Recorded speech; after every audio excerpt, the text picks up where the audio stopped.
Hello बच्चों, I am रश्मि और maths teacher. तो आज हम 9.2 एक्सरसाइज पूरी खत्म करने वाले हैं। रिमेनिंग 3 क्वेश्चन हम इस वीडियो में सॉल्व करेंगे। तो question number 16 is between 1 and 13 m numbers have been inserted in such a way that the resulting sequence is an AP। तो पहले इसने क्या कहा है, हमारे पास दो नंबर है। इंसर्ट करने वाले क्वेश्चन अभी इससे पहले जस्ट हमने किए हुए हैं, तो अभी आपको ये कुछ नया नहीं है, वैसे ही आपका क्वेश्चन है। बट यहाँ पे डिफरेंस ये है कि वहां पे हमें एग्जैक्ट नंबर दिए हुए थे कि आप इसमें एक नंबर बीच में इंसर्ट करो या 5 नंबर इंसर्ट करो, लेकिन यहाँ पे नंबर आपको वेरिएबल में दिए हुए कि आपको इसके बीच में एम नंबर इंसर्ट करना है। एम नंबर हम इंसर्ट कैसे करते हैं, ये पहला नंबर है, ये फर्स्ट, इसके दोनों के बीच में करने ना, तो पहले 1 आएगा, लास्ट में आपका कौन आएगा, यहाँ पे 31 आएगा, और अब इसके बीच में आपको एम नंबर्स इंसर्ट करने हैं। तो ये हमने यहाँ पर एम नंबर इसके बीच में इंसर्ट कर दी। ये पहला नंबर, दूसरा नंबर, तीसरा नंबर, चौथा नंबर, पांचवा नंबर, इस तरह से आगे कर करके टोटल एम नंबर्स हमने यहाँ पे इंसर्ट कर लिए। किसके बीच में, 1 and 31 के बीच में। यहाँ नंबर्स वर्ड को आप अच्छे से समझना, जो हमने अंदर इंसर्ट किए हैं वो हमारे नंबर्स हैं, ये तो सिर्फ इनके बीच में इंसर्ट किए, ठीक है। और अब इनको इंसर्ट करने के बाद में जो हमारी सीक्वेंस बन रही है वो आपकी क्या है, एक एपी है। तो ये आपकी यहाँ पे क्या है, ये सीक्वेंस आपकी एक एपी बन रही है। एपी बन रही मतलब सबका कॉमन डिफरेंस जो होगा वो इक्वल होगा। And the ratio of 7th and m-1th number is 5:9। तो ये कह रहा है कि ये जो आपकी एपी है, इसमें जो आपने नंबर इंसर्ट किए हैं, जो इंसर्ट आपने नंबर किए हैं, उसमें से जो 7वां नंबर है और m-1 वाला नंबर है, उसका रेशियो 5:9 है। देखो ये मैंने यहाँ पे लिख दिया कि 7th नंबर और m-1 नंबर का जो रेशियो 5:9 है। देखो अभी तक हमें जहां जितने भी क्वेश्चन हम करते थे उसमें आपको यहाँ पे नंबर ना लिख करके आपको कहते थे कि 6th टर्म और 8th टर्म का जो रेशियो, ये जो भी एपी आपकी चल रही है उसके किन्हीं दो टर्म का जो रेशियो है वो आपको यहाँ पे दिया हुआ होता था। तो यही चीज यहाँ पे कंफ्यूजिंग है, बहुत से बच्चे इस नंबर को टर्म लेके कर लेंगे। 7th number means 7th term और m-1 number means m-1 term, but ये आपको गलती नहीं करना, क्योंकि नंबर जो हमने इंसर्ट किए वो ये अंदर वाले हैं। तो अगर मैं इसको टर्म में काउंट करती हूँ तो ये मेरी फर्स्ट टर्म है, ये मेरी सेकंड टर्म है, ये मेरी थर्ड टर्म है, ये फोर्थ है, ये फिफ्थ है, आगे 6 आएगी, 7th आएगी। तो इस तरह से जो नंबर ऑफ टर्म है वो अलग है। देखो ये आपकी फर्स्ट टर्म है, तो अगर हम टर्म के अकॉर्डिंग इस एपी को देखते हैं तो ये मेरी फर्स्ट टर्म हो जाती है, ये मेरी सेकंड हो जाएगी। फर्स्ट टर्म को हम A1 से डिनोट करते हैं, सेकंड टर्म को हम A2 से, ये थर्ड हो जाएगी A3, फोर्थ हो जाएगी A4, और फिफ्थ, 6, 7, 8। यानी कि अगर जो 7th नंबर है, देखो नंबर इनको अंदर वालों को देख रहे हैं, तो जो अंदर हमने जितने भी नंबर इंसर्ट किए, जो फर्स्ट नंबर है वो इस एपी की सेकंड टर्म है, जो यहाँ का सेकंड नंबर है वो इस एपी की थर्ड टर्म है, जो थर्ड नंबर है वो इस एपी का फोर्थ टर्म है, और ऐसे ऐसे आगे जाएंगे। जो 7th नंबर है वो इस एपी का 8th टर्म है। तो अगर आप इस 7th नंबर को A7 अपॉन m-1 करके सॉल्व कर दोगे तो आपका आंसर यहाँ पे हो जाएगा रॉन्ग, क्योंकि जो इस एपी का, यानी कि जो जितने भी नंबर हमने इंसर्ट किए हैं उस नंबर का जो 7th नंबर है वो इस एपी की 8th टर्म है, ये समझना है।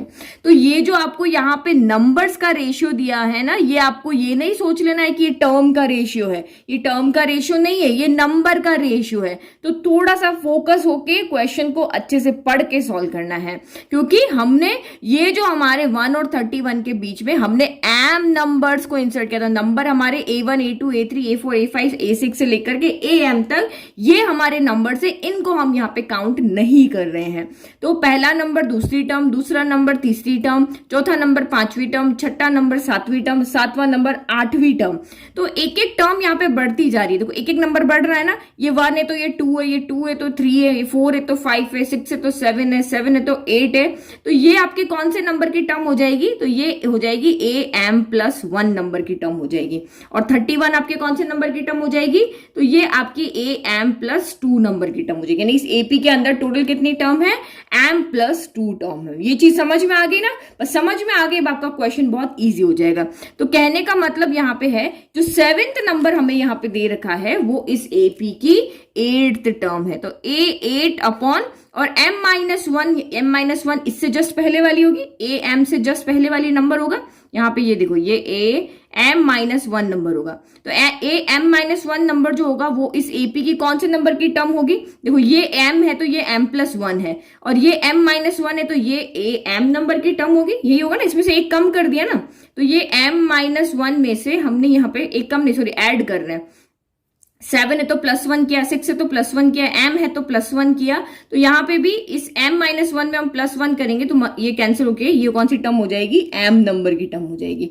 इससे एक ज्यादा है, m माइनस वन से एक ज्यादा तो m ही होगा, तो ये हमें जो रेशियो दिया है वो 8 और mth टर्म का दिया है, वो है हमारा 5:9 दिया है। तो find the value of m। अब हमें जो दिया हुआ है वो हमने समझ लिया अच्छे से, अब हमें यहाँ पे फाइंड क्या करना है? m फाइंड करना है। तो m फाइंड करने के लिए हमारे पास जो गिवन है उसी का हम यूज करेंगे। टर्म का फॉर्मूला हम यहाँ पे लगा सकते हैं और इसको सॉल्व कर सकते हैं।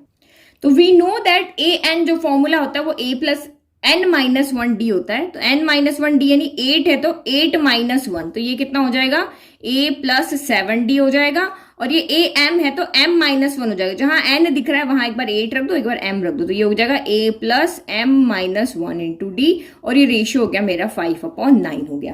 तो अगर मुझे m की वैल्यू चाहिए तो मुझे a और d यहाँ पे फाइंड करना पड़ेगा। तो पहले देखो a और d ही है, तो पहले इसको थोड़ा सिंप्लीफाई कर लेते हैं ताकि हम a और d की जो वैल्यू पुट करें तो बहुत ईजी फॉर्म में हम सॉल्व कर लें। तो क्या करें? पहले क्रॉस मल्टीप्लाई कर लें, तो ये 9 आपका इधर चला जाएगा तो ये a प्लस 7d हो जाएगा, और ये 5 इधर चला जाएगा तो ये a plus m minus one into d के साथ चला जाएगा।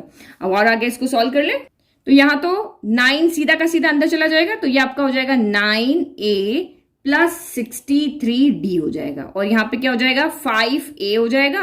पहले m और d को मल्टीप्लाई, m d है, 5 बाहर से आ गया तो 5md हो गया, फिर प्लस माइनस माइनस हो गया, d इंटू वन डी हो गया, 5 इधर से आया तो ये 5d हो गया। अब हम क्या करें? हमेशा हम ऐसे ही करते हैं, d और a को अलग अलग कर देते हैं, तो a एक तरफ ले जाते हैं, d एक तरफ ले जाते हैं। तो 9a माइनस 5 है, ये वाला 5 है उधर चला गया, और ये d है इधर आ जाएगा, तो 5md माइनस 5d प्लस का 63d इधर आके माइनस का 63d हो गया। तो 9 में से आपका ये गया तो 4a बच गया, 5md तो आपका यहाँ पे एज इट इज है, माइनस माइनस प्लस होके तो ये हो जाएगा 68d हो जाएगा, साइन आपका आ जाएगा नेगेटिव। अब ज्यादा से ज्यादा आप यहाँ पे क्या कर सकते हो? एक d यहाँ से कॉमन ले सकते हो। तो ये अब हमारा क्या हो गया? सॉल्व फॉर्म में हो गया। तो अब हमारे पास अगर a और d की वैल्यू मिल जाती है तो हम यहाँ पे a और d की वैल्यू पुट करके और इसको हम इजीली सॉल्व कर लेंगे। तो नाउ अब ये जो हमारी इक्वेशन बनी है इसमें 3 वेरिएबल है, a है, m है और d है। तो हमें तो यहाँ पे क्वेश्चन में कहा है कि आप m फाइंड करो, तो m फाइंड करने के लिए मुझे a और d की वैल्यू यहाँ पर पुट करनी पड़ेगी। तो आप यहाँ पे देखो a और d हम कहाँ से लेकर के आएंगे? अगर आपने इससे पहले वाले क्वेश्चन को अच्छे से पढ़ा है तो आपको पूरा का पूरा आइडिया है। हमारे पास a जो होती है वो इस AP की फर्स्ट टर्म होती है जो कि हमें यहाँ पर गिवन है, ये a1 कह दो या a कह दो, ये हमारी फर्स्ट टर्म होती है। और d फाइंड करने के लिए हमारे पास एक फॉर्मूला भी होता है, और जो लास्ट टर्म हमें दी होती है उससे भी हम d कैलकुलेट कर सकते हैं। तो जिसको फॉर्मूला पता है वो सीधा फॉर्मूला से कैलकुलेट कर लो, जिसको फॉर्मूला नहीं पता है वो यहाँ जो 31 है ये हमारी हेल्प करता है d को फाइंड करने में। ठीक है, तो here a equal to first term of AP ये हमारा 1 हो गया। और दूसरा एक तरीका हमारे पास है d फाइंड करने का, हमें a और d चाहिए ना, तो d का हमारे पास सीधा सीधा फॉर्मूला होता है, d इक्वल टू हमारा यहाँ पे हो जाता है b minus a upon n plus 1। ये सीधा का सीधा हमारे पास फॉर्मूला है क्या फाइंड करने का? कॉमन डिफरेंस फाइंड करने का। तो ये तो मैंने आपको इंट्रोडक्शन वीडियो में बताया था, डी कैसे बनता है, फॉर्मूला कैसे बनता है, पूरा का पूरा मैंने वहां पे एक्सप्लेन किया है। तो अब आप यहाँ पे देखो ये क्या होता है, a कौन है? a यहाँ पे 1 है। b कौन है? तो b आपके इस AP की जो लास्ट टर्म आपके दी, मतलब जिन दो नंबर के बीच में हमें इंसर्ट करने होते हैं ना नंबर, तो एक a होता है, पहला वाला a होता है, दूसरा वाला b होता है। तो ये हो गया आपका b, यहां से कितना आ गया? 31 आ गया। और n कितना होता है? कितने नंबर हम यहाँ पे इंसर्ट कर रहे हैं, जितने नंबर हम इंसर्ट कर रहे हैं वो आपका n होता है। यहाँ m नंबर कर रहे हो तो n इक्वल टू आपका m हो गया। अगर आप 5 नंबर इंसर्ट कर रहे हो तो n इक्वल टू आपका 5 हो जाएगा। तो 3 वैल्यू हमें पता है, हम d कैलकुलेट कर लें, d equal to b minus है, तो 31 माइनस 1 अपॉन n प्लस 1 यानी m प्लस 1 हो गया।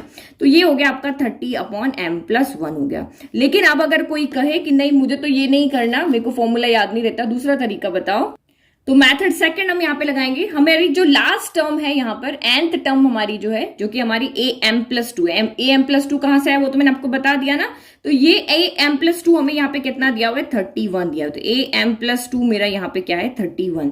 तो ये m+2 टर्म है, तो n की जगह पे आप m+2 रखो और इसको सॉल्व करो। तो ये a हो गया, प्लस n की जगह पे यहाँ पे क्या हो जाएगा, अगर nth टर्म d होती है और हमारे पास a है तो हम यहाँ से सॉल्व कर सकते हैं ना।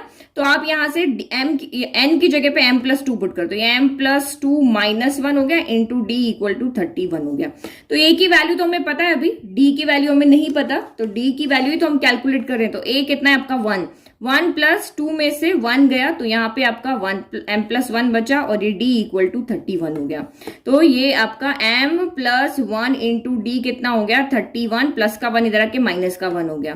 तो m+1 इंटू डी आपका यहाँ पर 30 हो गया और d इक्वल टू आपका 30/m+1 हो गया। तो चाहे इस मैथड से करो चाहे इस मैथड से करो, d आपका यहाँ पे क्या है, सेम ही आने वाला है। तो चाहे फॉर्मूला याद रखो या सीधा का सीधा इस लास्ट टर्म से कैलकुलेट कर लो।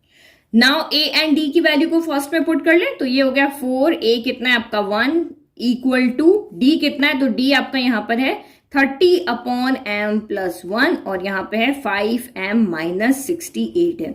इस m+1 को हम उधर लेकर चले जाए तो 4 × 1 4 हो गया और ये m+1 हो गया और ये इक्वल टू 30 × 5m-68 हो गया। अंदर लेके जाओ 4m, अब तो एक ही वेरिएबल है ना, अब तो इजीली सॉल्व कर लोगे। तो 4m+4 हो गया, 5 3 15, तो ये 150m हो गया, -68 इंटू आप 3 करो तो 0 एज इट इज, 8 3 24 का 4 कैरी 2 और ये हो गया 20। अब इस m को भी हम नंबर को इधर लेके जाए, देखो ये m बड़ा है ना तो इसको इधर लेकर के जाओ ताकि नेगेटिव का कोई गड़बड़ ना रहे। तो 4 इधर है, इसको हम उधर लेके गए तो ये माइनस का प्लस हो गया, ये 2040 हो गया। ठीक है, फिर नेक्स्ट आप यहाँ पे देखो कि आप यहाँ पे 150m है और यहाँ पे माइनस का 4m कर दिया, तो ये हो गया आपका 2044 और ये 150 में से 4 गया तो 146m हो गया। अब m की वैल्यू चाहिए तो 146 को इधर लेके जाओ, 2044 डिवाइडेड बाय 146 हो गया इक्वल टू m हो गया। अब आप इसको कैंसिल करके देखो, 2 के टेबल से 7 टाइम 3 टाइम, फिर ये 2 के टेबल से 2 1 2 0 2 2। तो ये फ्रैक्शन में भी आप आंसर लिख सकते हो या फिर आप इसको डिवाइड करके भी देख सकते हो। 1022 डिवाइड बाय 73 है, तो मैं यहाँ साइड में डिवाइड कर लेती हूँ। अगर आगे और सॉल्व हो रहा होगा, डेसिमल में आ रहा होगा, देखना पड़ेगा। तो ये 73 से डिवाइड कर देखो, 1 टाइम गया तो ये 73 हो गया। 12 - 3, तो 12 - 3 आपका यहाँ पे हो गया 9, 9 - 7 हो गया 2, 292 हो गया। तो देखो आई थिंक 7 4 28 होता है ना, तो 73 इंटू 4 कर दें। और ये तो पूरा कंप्लीट डिवाइड हो गया। यस, ये 4 टाइम हो गया, कंप्लीट डिवाइड हो गया, यानी कि यहां से m इक्वल टू कितना आ गया आपका 14 आंसर आ गया। Hence the value of m is 14। समझ में आ गया। तो इस तरीके से हर क्वेश्चन का पैटर्न आपको यहाँ पे याद होना चाहिए। एक नंबर इंसर्ट किया है तो कैसे सॉल्व करना है, और एक फाइनाइट नंबर आपको दिया है कि 5 नंबर 10 नंबर इंसर्ट किया तो कैसे करना है, और अगर आपको यहाँ पर m एक वेरिएबल की फॉर्म में अगर एक नंबर दिया है तो कैसे उस क्वेश्चन को सॉल्व करना है, वो सारी चीज आपके कंसेप्ट क्लियर होने चाहिए। नाउ नेक्स्ट क्वेश्चन देखो, ये तो इस एक्सरसाइज का सबसे सिंपल क्वेश्चन है। ये पूरा क्लास 10th का क्वेश्चन उठा के आपको यहां पर दे दिया है। तो देखो, a man starts repaying a loan as first instalment of ₹100। If he increases the installment by ₹5 every month, what amount he will pay in the 30th installment? तो एक आदमी है जिसने लोन लिया है, अब लोन लिया है तो चुकाना भी पड़ेगा। तो उसने क्या डिसाइड किया कि मैंने जितना भी लोन लिया है मैं उसको इंस्टॉलमेंट में चुकाऊंगा। अब इसने इंस्टॉलमेंट कैसे बनाई है कि मेरी जो फर्स्ट इंस्टॉलमेंट होगी वो रुपीज होगी 100। मैं पहले बार में 100 रुपीज दूंगा, पहले वाले मंथ में, फर्स्ट मंथ जो होगा उसमें मैं 100 रुपीज दूंगा, क्योंकि महीने में से ही हम इंस्टॉलमेंट देते हैं। ये थोड़ी ना रोज रोज दे देंगे, आज भी दे दी कल भी दे दी, ऐसे नहीं, मंथ वाइज हम इंस्टॉलमेंट देते। तो पहले महीने में उसने 100 दी। अब वो यहाँ पे कह रहा है कि मैं ऐसा करता हूं, हर महीने 5-5 रुपए बढ़ा देता हूं ताकि मैं जल्दी से इस लोन को पे कर दूं। तो एवरी मंथ वो अपने इंस्टॉलमेंट के अंदर 5 रुपीज को इंक्रीज कर रहा है। अभी अगर उसने 100 दिए, जनवरी में उसने 100 दिए, तो फरवरी में कितना देगा, 105 देगा। फिर मार्च में कितने देगा, इसमें फिर से 5 ऐड कर दो, 110 देगा। फिर नेक्स्ट मंथ में कितने देगा, तो 100 यहाँ पे 15 देगा, फिर उससे नेक्स्ट मंथ में 120 देगा, और ऐसे ऐसे उसका जब तक लोन पे नहीं हो जाता वो अमाउंट उसका चलता रहेगा, जब तक जितने भी लोन कि उसने 5,000 लोन लिया है, तो जब तक इन सारे अमाउंट का सम 5,000 नहीं हो जाता वो लोन पे करता रहेगा। लेकिन हमें यहाँ पे बताना है कि जब पहले महीने में उसने पहली बार जब उसने किस्त अपनी इंस्टॉलमेंट दी थी तो 100 रुपए दिए, फिर उसने 105 दिए, फिर 110 दिए, फिर 115 दिए, तो ये कह रहा है कि जब 30th इंस्टॉलमेंट आई थी, 30th इंस्टॉलमेंट जब आई थी तब उसने इस नंबर पे कितने पे किए। पहली बार उसने 100 दिए, दूसरी बार इतने दिए, तीसरी बार इतने दिए, चौथी बार इतने दिए, पांचवी बार इतने दिए, वैसे ही 30वें नंबर पे उसने कौन से दिए। अगर हम जनवरी पहला महीना दूसरा महीना गिने तो 30वें महीने पे उसने कितनी इंस्टॉलमेंट पे की होगी। ऐसे ऐसे बढ़ता जा रहा है। तो आगे आपको ये बताना है कि जब 30वां नंबर आएगा, 30वां महीना आएगा, तब उसका अमाउंट जो था वो उसने कितना पे किया होगा। तो ये तो आपको सामने दिख रहा है, एक एपी बन रही है, सबका कॉमन डिफरेंस यहाँ पे 5 है, 105 माइनस 100 आपका 5 हो गया, फिर यहाँ पे भी डिफरेंस 5 है, यहाँ भी डिफरेंस 5 है, यहाँ भी डिफरेंस 5 है, क्योंकि एक कॉमन एक कांस्टेंट नंबर को हम यहाँ पे ऐड करते जा रहे हैं और हमें आगे के नंबर मिलते जा रहे हैं। तो ये हमारी यहाँ पे क्या है, एक एपी है। ठीक है, ये तो समझ में आ गया। तो मैंने यहाँ पे आपको लिख दिया कि फर्स्ट इंस्टॉलमेंट जो है लोन की वो 100 रुपीज है, तो हमें एक एपी जनरेट करनी है। तो A1 जो है, फर्स्ट इंस्टॉलमेंट को हम A1 कह रहे हैं, वो 100 रुपीज है। सेकंड को हम A2, किसी एपी की फर्स्ट टर्म 100 है, सेकंड 105 है, यानी सेकंड मंथ का इंस्टॉलमेंट। फिर थर्ड, तो थर्ड मंथ का इंस्टॉलमेंट कितना है, फोर्थ मंथ का इंस्टॉलमेंट कितना है, तो 30th मंथ का इंस्टॉलमेंट कितना होगा ये हमें यहाँ पे फाइंड करना है। A1 ये है, A2 ये है, A3 ये है, A4 ये, तो A30 कितना होगा ये हमें यहाँ पे फाइंड करना है। तो ये हमने एपी बना दी, first term, second term, third term, fourth term है, तो 30th टर्म यहाँ पे क्या होगी ये हमें फाइंड करना है। तो टर्म जब भी फाइंड करना होता है तो हमारे पास एक ही फॉर्मूला होता है, जो कि हमारा है AN equal to A plus N minus 1 into d. ये हमें यहाँ पे बताना है। ठीक है, तो अब गिवन क्या क्या है, A आपको यहाँ पे कितना दिया हुआ है, A हमारा फर्स्ट टर्म होता है जो कि 100, डी क्या होता है, कॉमन डिफरेंस, तो ये A1 है, ये A2 है, तो डी आपका A2 माइनस A1 अगर आप यहाँ पे करोगे तो 105 माइनस 100 यानी कि 5 हो जाएगा। और कौन से नंबर की टर्म फाइंड करनी है हमें, इस पर्टिकुलर 30वें नंबर पे कौन सी टर्म आ रही है वो फाइंड करना। तो n इक्वल टू हमारा यहाँ पे क्या है, 30 है। टोटल नंबर ऑफ टर्म इसमें 30 टर्म है, लेकिन हमें 30th नंबर की टर्म फाइंड करनी, दैट मीन्स हमें n इक्वल टू 30 है, दैट मीन्स हमें A30 यहाँ पे फाइंड करना है। ठीक है, तो ये हमारा यहाँ पे हमने गिवन हो गया। नाउ नेक्स्ट, अब इसमें वैल्यू रख दो, तो A30 इक्वल टू A यानी 100 प्लस N यानी कि 30 माइनस 1 इंटू डी यानी कि 5 हो गया। तो ये हो गया 100 प्लस 29 इंटू 5 हो गया।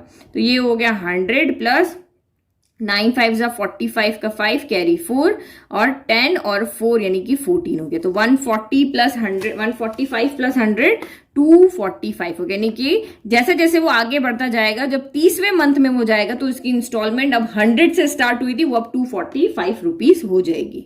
Okay, easy. फाइनल आंसर हम लिख दिया। देखो कितना सिंपल क्वेश्चन था ना, ये तो बिल्कुल क्लास 10th का क्वेश्चन था। अब नेक्स्ट क्वेश्चन, जो लास्ट क्वेश्चन है एक्सरसाइज का, सबसे इंपॉर्टेंट क्वेश्चन है। कुछ एक टर्म आपको वहां पे फॉर्मूला आपको याद रखना पड़ेगा, तो उसको अच्छे से समझना। The question is, the difference between any two consecutive interior angles of a polygon is 5 degree। तो फर्स्ट टर्म हमें समझना है, consecutive interior angles क्या होता है, पॉलीगन क्या होता है। लेकिन हमें यहाँ पे दिया हुआ कि कोई भी एक पॉलीगन है, उसके दो कंसेक्यूटिव इंटीरियर एंगल्स का अगर आप डिफरेंस करते हो तो आपका 5 डिग्री आता है। If the smallest angle is 120 degree, और उस पॉलीगन का जो स्मॉलेस्ट एंगल है वो 120 डिग्री है, find the number of sides of the polygon. और हमें सब कुछ चीज एंगल यहाँ पे डिग्री में दी हुई है, लेकिन फाइंड हमें यहाँ पे क्या करना है कि उस पॉलीगन की साइड कितनी होगी ये हमें बताना है। ठीक है, तो एक एक टर्म समझते हैं। कंसेक्यूटिव, देखो पॉलीगन क्या होता है, तो पॉलीगन हमारा होता है क्लोज्ड फिगर। कोई भी क्लोज्ड फिगर जो होगा वो हमारा पॉलीगन होगा। तो हमने बहुत सारे पॉलीगन्स पढ़ रखे हैं, लाइक कि हमने ट्राइंगल पढ़ रखा है, हमने स्क्वायर या बहुत सारे क्वाड्रिलेटरल्स हमने पढ़ रखे हैं। इसके अंदर हमारा स्क्वायर हो गया, रेक्टेंगल हो गया, पैरेललोग्राम हो गया, हमारा यहाँ पे काइट हो गया, डायमंड हो गया। इस तरह से बहुत सारे क्वाड्रिलेटरल हमारे पास में है। फिर अब अगर मैं साइड को और बढ़ाती जाऊं, तो मैं अगर 5 साइड कर लेती हूं तो ये मेरा यहाँ पे क्या हो जाएगा, पेंटागन हो जाएगा। और अगर मैं इसी को और आगे बढ़ाऊं तो ये मेरा हेक्सागन हो जाएगा। तो ऐसे कर करके आप साइड बढ़ाते जाओ और आपके पॉलीगन बनते जाएंगे।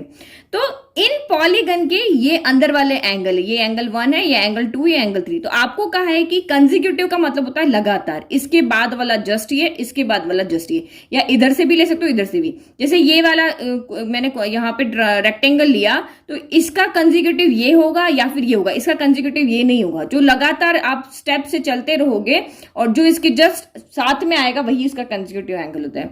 तो consecutive interior angle, the difference between any two consecutive interior angles of a polygon is 5 degree.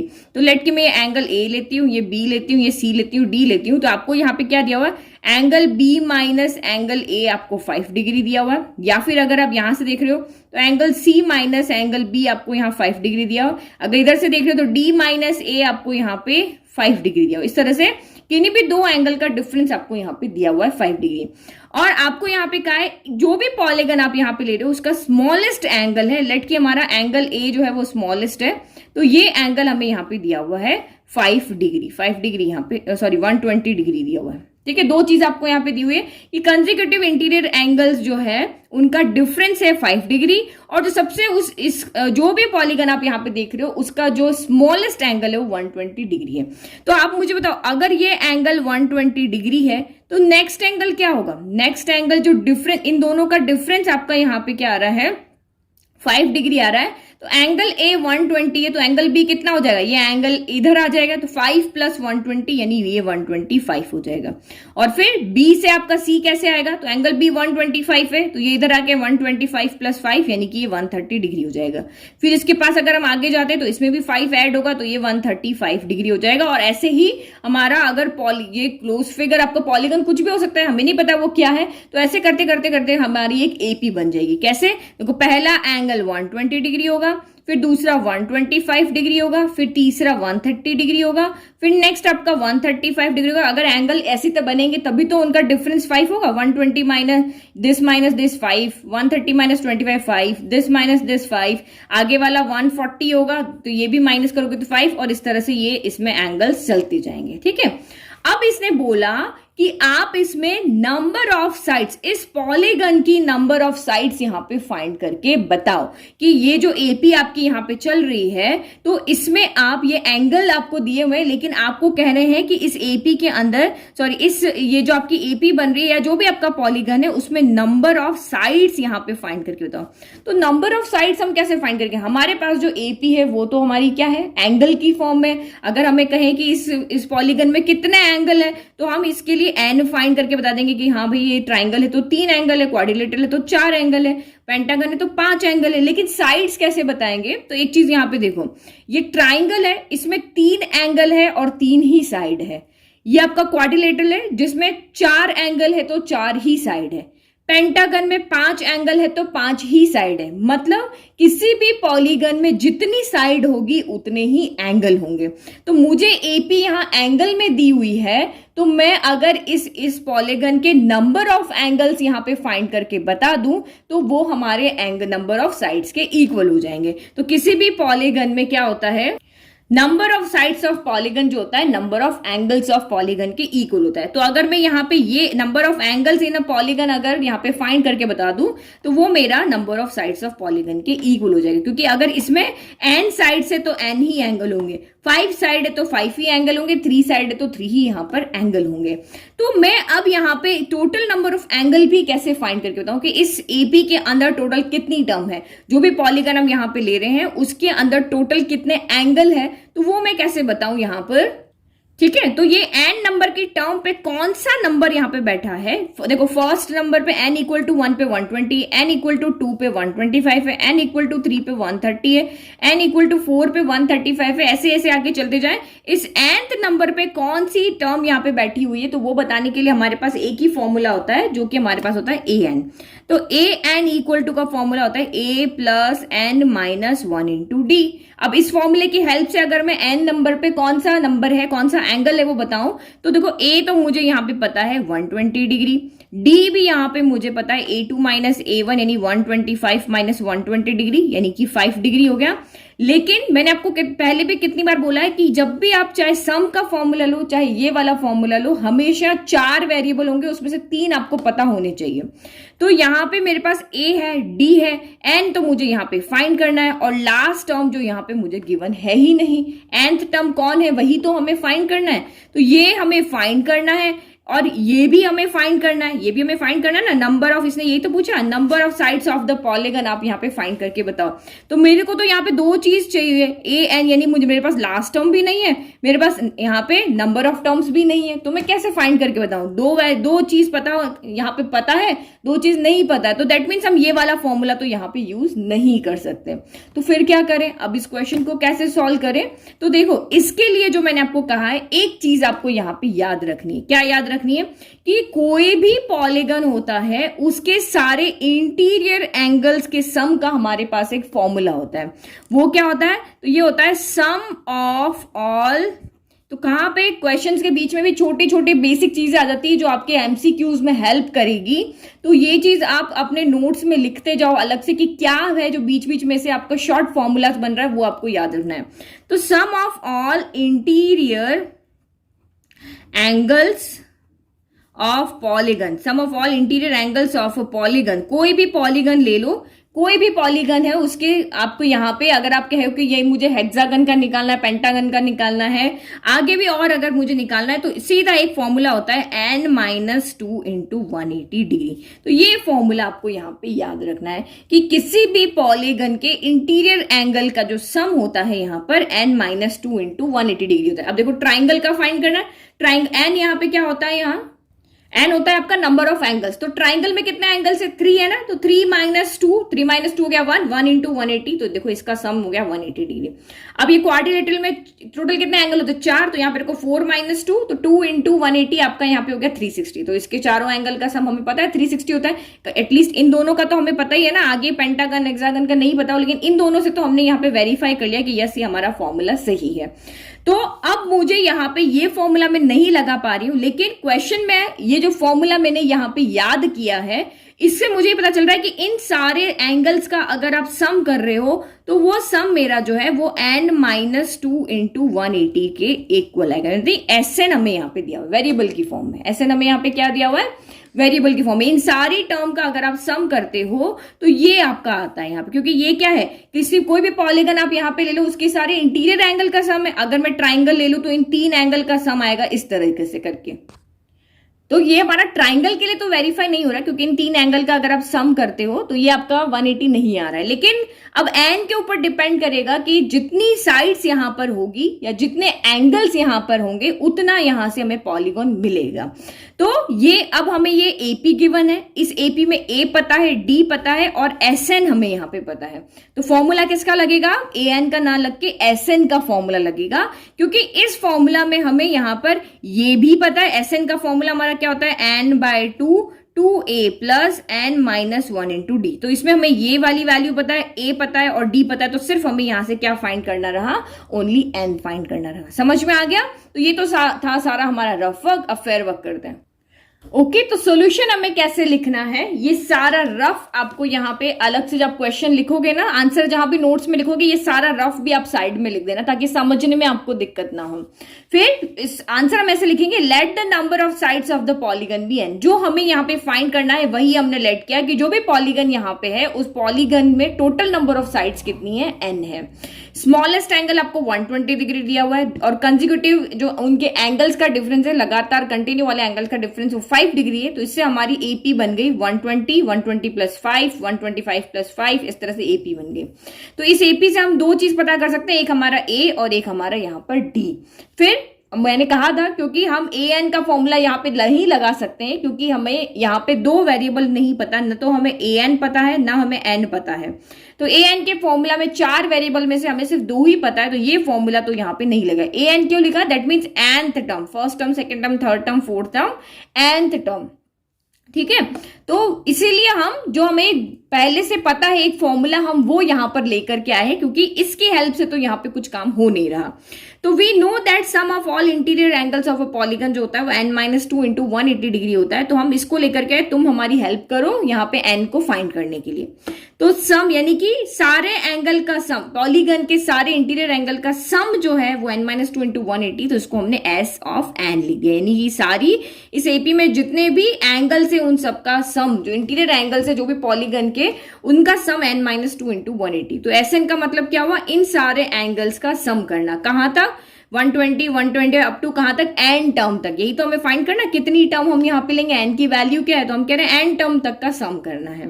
और वो किसके इक्वल होगा, इस Sn का मतलब यहाँ पे इन सबको ऐड करना हुआ, और ये n-2 इंटू 180 के इक्वल हो गया।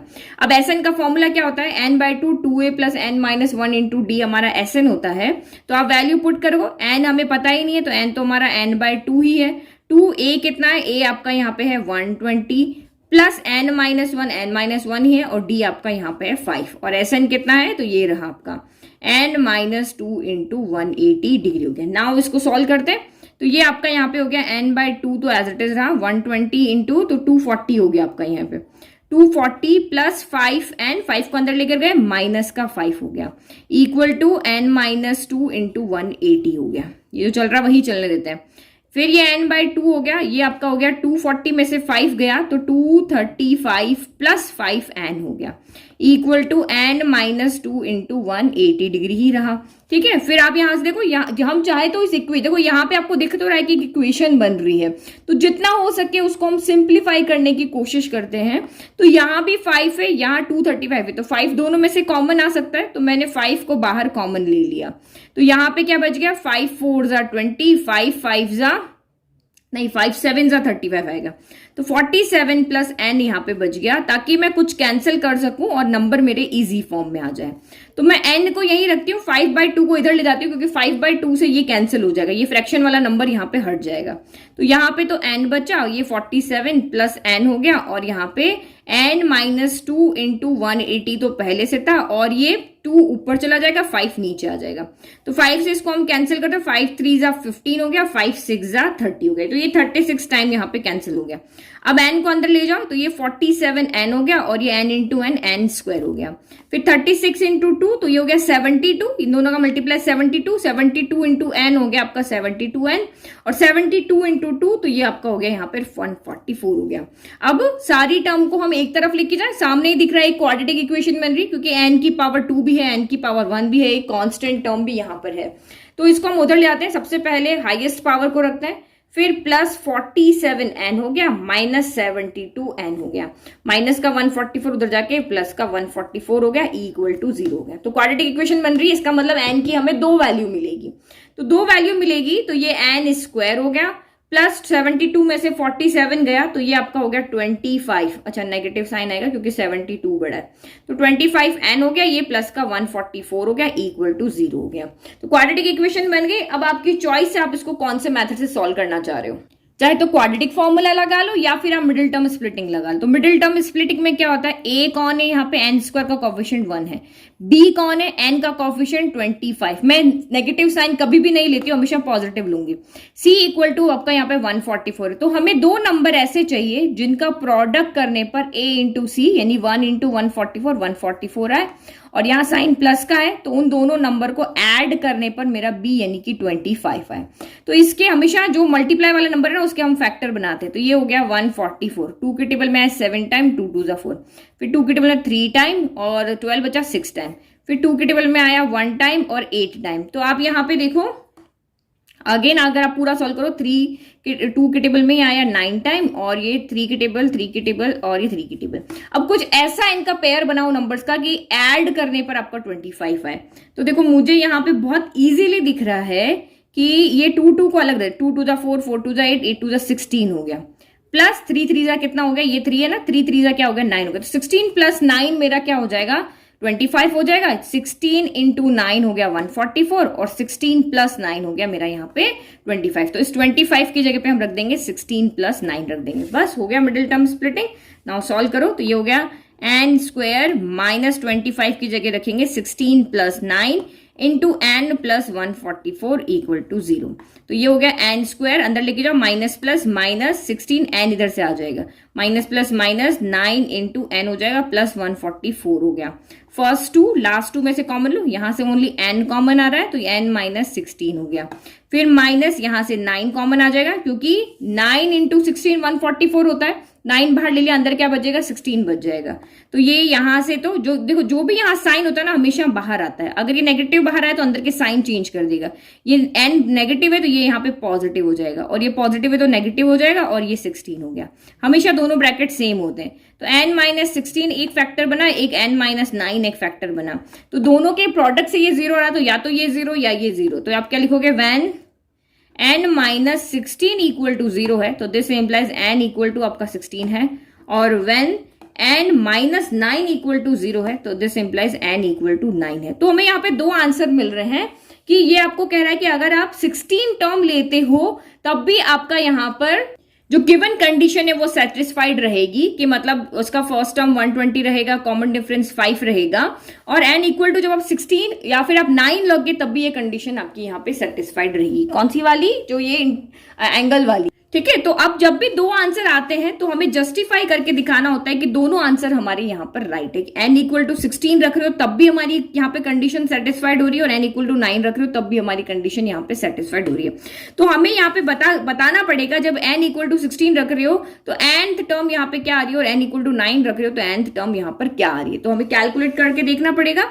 तो यहाँ पे देखो इस तरह से कैलकुलेट करेंगे। जब भी दो आंसर आते हैं हमेशा आपको आंसर को जस्टिफाई करना पड़ेगा। तो व्हेन n इक्वल टू आपका 9 है तो इसका मतलब a9, नाइन्थ टर्म कौन सी होगी, a9 होगी ना। तो a9 आपको फाइंड करके बतानी है।